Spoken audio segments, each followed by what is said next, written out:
would like to thank from my heart Professor Bernard Dan, Editor-in-Chief of Developmental Medicine and Child Neurology, and Mrs. Heather Morse, Additional Officer, Developmental Medicine Child Neurology.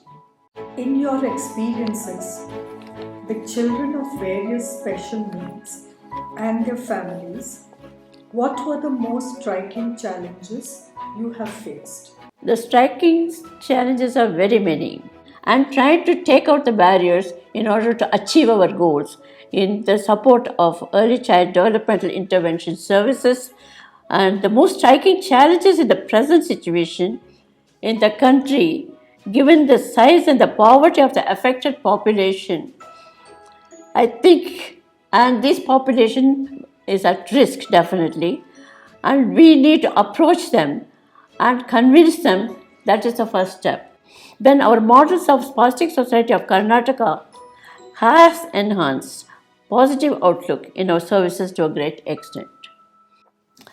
For example, collaboration with government hospitals, community service departments, and government-operated play and nursery schools, government schools of various nature, right from primary schools up to middle school, and also the nursery sections, the play school sections of government, which are called balwadis and anganwadis. We are also working with these type of children. The reason for this is the earlier we start doing the intervention program with a transdisciplinary approach, I feel it is getting to be very effective. It's hard work, still a long way to go, but I think we have laid some solid foundation stones in all these places, which we feel quite confident can be built upon it as much as we can. We serve on a daily basis our community services. The children whom we are serving in all these schools have many learning problems. They may not be children with specific learning disabilities, but they have acquired learning disabilities due to the environmental situation. We are also working with mild, in other areas, we are only taking children with mild problems in the areas of Asperger's syndrome, in the areas of intellectual disability and cerebral palsy. Compared to the early 60s and now, from last century and now, what are the positive observations in the development of early rehabilitation? It is heartening to see more of inclusiveness in special needs children in regular schools. They are getting accepted much better than what was happening. And parental awareness in upbringing of these children shows more rational thinking. To us, that's a great achievement. Transdisciplinary approach relating to intervention program is picking up in our rehab centers. It is found very profitable, practical, and is producing the results the children deserve, that is, to develop better and improve their attitude, aptitude, so that they can become part of the community. There's always need for being progressive in our services, either in our center-based or community-based models. But we also are struggling to do the best we can.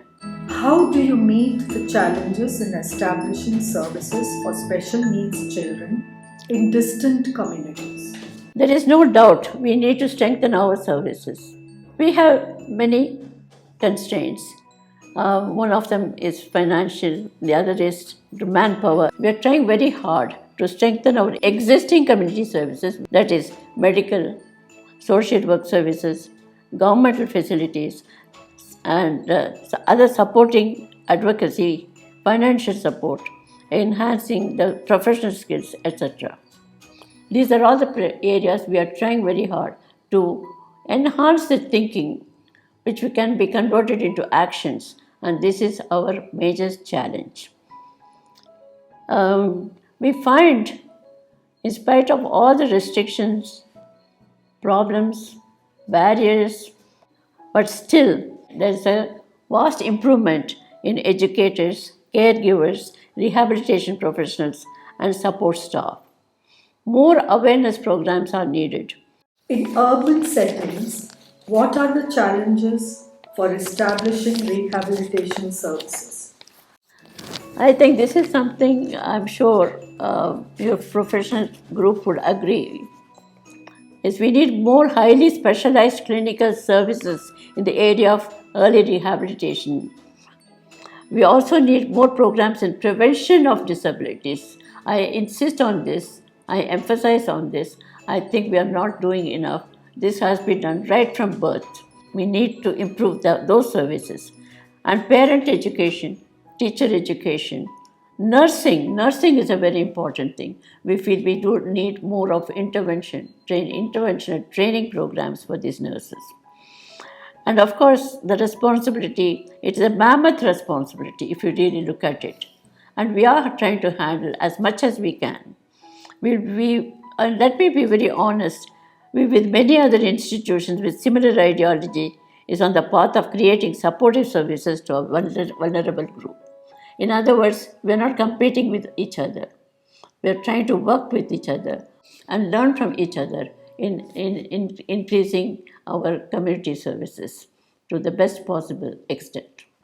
What are the encouraging signs in the progress being made in India which enhances early rehabilitation services and supports in filling the gap to accelerate the services? We need to strengthen our overall awareness about technical support and manpower training, inclusive education services, community medical services, and more of child speciality and developmental issues, workshops and training courses. We need a roadmap in the specialized technologies for early identification. This is extremely important. The early identification, diagnosis, intervention, and disability prevention should be strengthened to a great extent. These aspects are fast progressing in the roadmap of India in spite of the overwhelming population in distant communities. We have to congratulate ourselves, right from the government to we who are the workers at the ground level. We're all, and the parents. I think we're all working together in order to achieve some of these goals I have just mentioned. Thank you very much.